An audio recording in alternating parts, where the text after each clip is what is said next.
In fact, Michael Gallup didn't even need to hand fight with him because he had him by one big, long stride. Right. And you cannot make that call at any time in the game, but especially if you're going to decide the game because he caught it clean. We didn't have some Green Bay situation. Was it a catch or not a catch, Dez?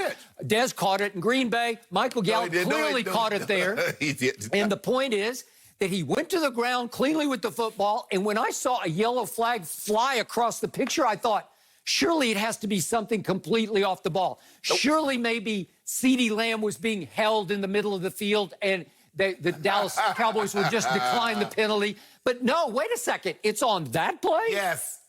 You're kidding me. No. Because at the very worst, that would almost certainly give you overtime because you got the Rams kicker of old. You got Greg the Leg Zuerlein. By the way, Greg the Leg had sort of christened himself as a Cowboy, the way most Cowboy kickers do. He had missed a 53-yard field goal that for him is like an extra point. Yeah. With the leg that he's got, and he missed it way wide right. And the point is, your point about, okay, did Aldon Smith rake his hand across Jared Goff's face, whatever it is, shield, I guess he had on? Yes, he did. Should that have been an interception? No, it should not have been. The Cowboys cashed in with a field goal off that. Yeah. But they had missed a field goal earlier from 53 chip shot yards away. Right. And the point is, those things cancel themselves out. But in the end, is it fair to say that a bogus referee flag cost the Cowboys a chance to at least get to overtime? I don't know. Maybe they would have scored. They had 20 seconds left. Really? Who knows? They might have scored. But where are you going to hold Mike McCarthy culpable for going for it on fourth down and not taking the field goal? That's a whole nother issue if you want to get into that. But I think you just agreed with me. No. It should not have been a flag. I did not agree with you. I told you from the beginning it was a flag. He extended. I didn't agree with you. Well, I think everybody's agreeing with me, so you lose on that. It don't matter who that. Your 5 followers on Twitter, those are the ones that's agreeing with you? 3 million and 5. Oh, those. Okay. Skip. How many do you have? 4. I ain't got but like a meal. But here, let me ask you this, Skip. You took the L. The guy extended when he didn't have to. You said he didn't have to do it. Okay, let's go back to 11:46 left in the game. Okay. There's still a whole lot of ball game left. And the Cowboys have it 3rd and 6 down at the 14-yard line. Correct. And they are on a roll. They are starting to cook. They finally found some rhythm on offense. Okay.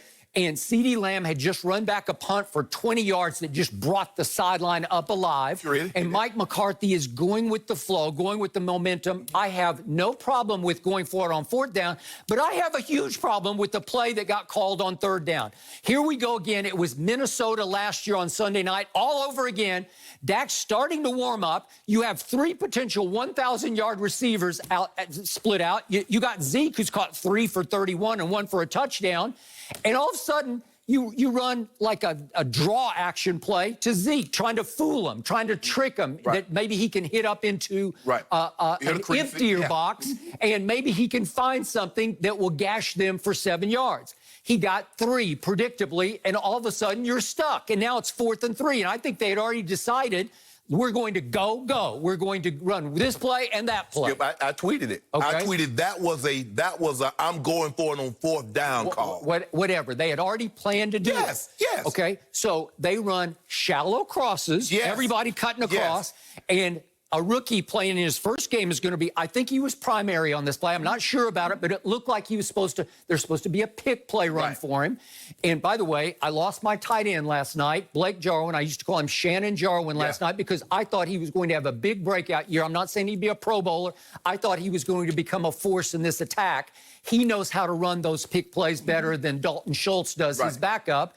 And Blake Jarwin is now probably gone for the season with an ACL rupture on a play that was just weird where it was non-contact. He just planted it. He just planted and it went. It just exploded. It's almost like an Achilles injury. Okay, so now CeeDee Lamb, my guy, runs a shallow cross, and the point of this play is you don't have to run your shallow cross 3 yards deep. You're going to run for the first down because he is the best run-after-catch receiver that they have. And the throw from Dak was a touch low and a touch late. And that kid, Jordan Fuller, who's a 6th-round pick from the Ohio State, who was first-team All-Big Ten safety last year, he breaks on the ball like a madman, like a demon, and just nailed. CD had to slow just a touch, and he wasn't ready, and he just gets nailed from behind. And I say advantage Rams. I say that was just a great defensive tackle. He did a great job, Skip, because he didn't get caught up in the wash. He gave himself enough room to stand back to see it play out. And once he saw him on the shallow, he knows he's going, once he takes off inside, he knows shallow cross. So he drives on the ball. So the only thing that Shades could have done is keep pushing up, keep fighting to make him bubble even more. You want the guy to bubble even more. Yep. But once he didn't make him bubble, he was dead to right. He was dead. He just nailed him. He did. And CD didn't even see him coming. No. And he wrapped him so hard, so low around the knees, you know, where you're dead to rights. Right. And you can argue, well, that's ball game, except there were still 11 minutes and 46 seconds left. So here's my problem with my team. Here we go again. Last year, my team was 1-7 in one-score games. Yes. Some of them were a little bit misleading because they would rally furiously and get it back to a one-score game, but they didn't really have a chance.